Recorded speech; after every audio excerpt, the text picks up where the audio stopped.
Well, if you haven't heard, the American people have good news today. A true American hero has returned. That's right, a WNBA star that I had never heard of until she got arrested is back home.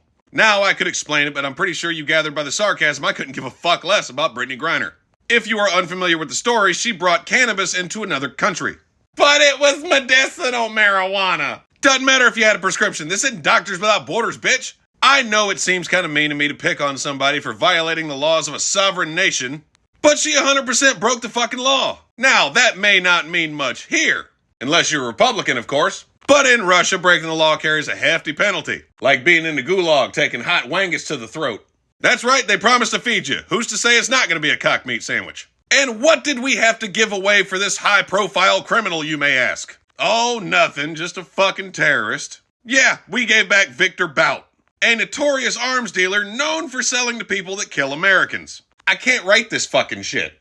I'm just gonna say, I don't know what my position is as a comedian anymore. All I gotta do now is read the fucking news. So let me get this straight. She commits the heinous act of transporting 2 cartridges with cannabis residue into another country. And we have to give back one of the bad guys from Sons of Anarchy. Fair trade. Considering that there's a United States Marine being wrongfully detained over in Russia, I'm pretty sure we should have traded for him first. Cause really, who gives a fuck about Britney Griner?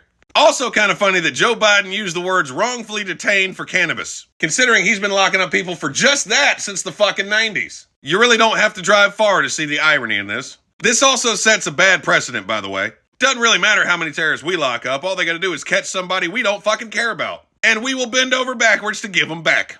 It's also very ironic that the fucking administration pushing gun control just let loose an arms dealer. Go ahead and fucking make guns illegal. I'll just buy them from Igor, you let him loose. I'm sorry, if you're from Russia, your name's automatically Igor. Or Vladimir. Vladimir works. Speaking of Vladimir, I think if Joe Biden really wanted to show Putin what a good guy he was, he could have just sucked him off in a back alley, instead of letting loose somebody very, very fucking dangerous. So remember that one for next time, Joe. Just go over to Russia and let him play with your hairy legs that turn blonde in the sun. Now, Vladimir, if you don't stop, I'm gonna mobilize pressure. I really can't fucking believe this shit. But at least Britney Griner is home. Now everybody in the U.S. can continue not to give a shit about women's basketball in peace.